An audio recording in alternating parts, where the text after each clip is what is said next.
नमस्कार दोस्तों, स्वागत है आपका आर्ट ऑफ कैंडलस्टिक में। तो ठीक है दोस्तों, अब हम लग चुके बिल्कुल हमारे नॉर्मल स्क्रीन के ऊपर।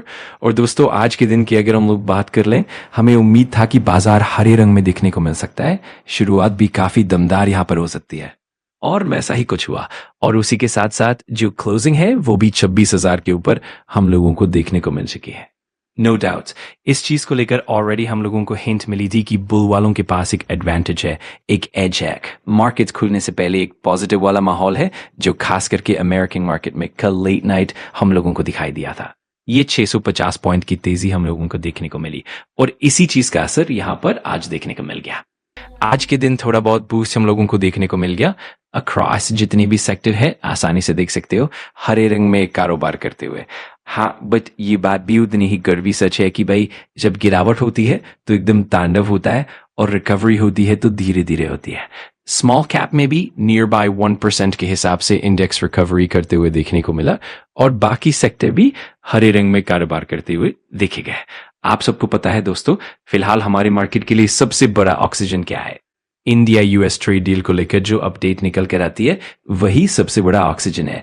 मतलब इंडिया यूएस ट्रेड डील के चलते आपको पता ही है अमेरिका की टीम हमारे देश में आई थी, बातचीत भी हुई थी, पर एग्जैक्टली क्या बातचीत हुई उसको लेकर कोई भी खबर अभी तक हमारे सामने नहीं आई थी। ऑब्वियसली जब आएगी तभी फाइनल अपडेट सामने आएगा। किसी ने बोला कि बॉयज जल्द ही डील साइन होने वाली है, कोई बोला कि नहीं अभी थोड़े दिन और लगेंगे, कोई आर्टिकल पब्लिश हुआ कि हाँ अमेरिका भी उतना ही खुश है हमारे डील से तो चलो अग्रीमेंट साइन कर लेते हैं। सो ये ड्रामा हम लोगों को देखने को मिला। हमारे चीफ इकोनॉमिक एडवाइजर ने भी ये बात सामने रख दी। उन्होंने कहा कि इस साल डील होने के चांसेस कम है, अगर कुछ हुआ तो मार्च तक होगा, मतलब ये साल में पूरी डील होने के चांसेस कम। फाइनली अब दोस्तों कुछ रिपोर्ट्स के जरिए एग्जैक्टली उस मीटिंग के अंदर क्या डिस्कशन हुआ वो थोड़ा बहुत सामने आने लगा है।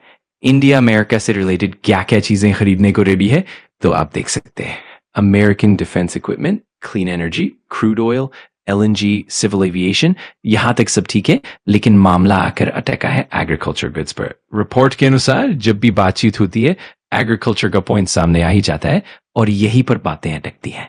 आज के दिन भी आपने कई आर्टिकल्स पढ़े होंगे जिनका टाइटल यही था, India US trade deal talks move forward but Delhi refuses to open the agriculture market. Agriculture क्यों इतना बड़ा मुद्दा है?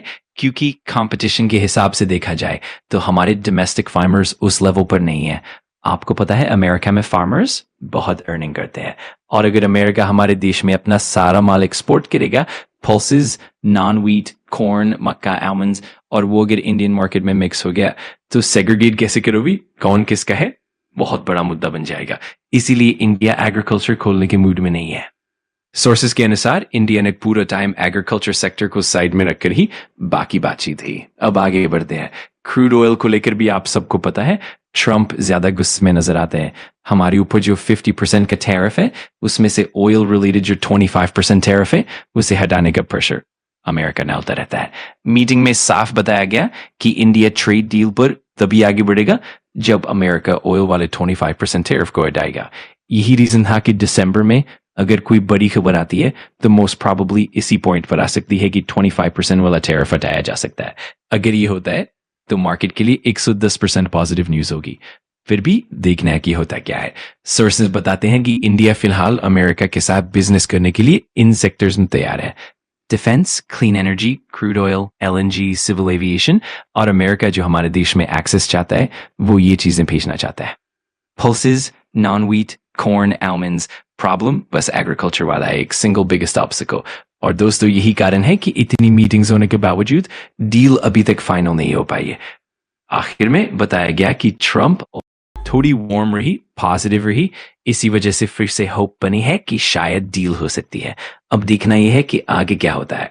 मार्केट 26,000 के ऊपर ये भी बंद हुआ क्योंकि ट्रेड से फिर से होप जनरेट हुई, वरना आज के दिन रूपी की हालत और भी खराब थी।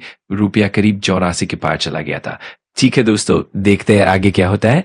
जो भी अपडेट्स होंगी मैं आप तक पहुंचाता रहूंगा। अगर आपको वीडियो जानकारीपूर्ण लगा तो लाइक कर देना, कमेंट करके बताना कि अगला टॉपिक कौन सा चाहिए, और सब्सक्राइब कर लेना आर्ट ऑफ कैंडलस्टिक को, ताकि ऐसे ही पावरफुल लर्निंग वीडियोस आप मिस ना करो। Thanks for watching. मैं मिलता हूँ अगली वीडियो में। सीखते रहो, पढ़ते रहो।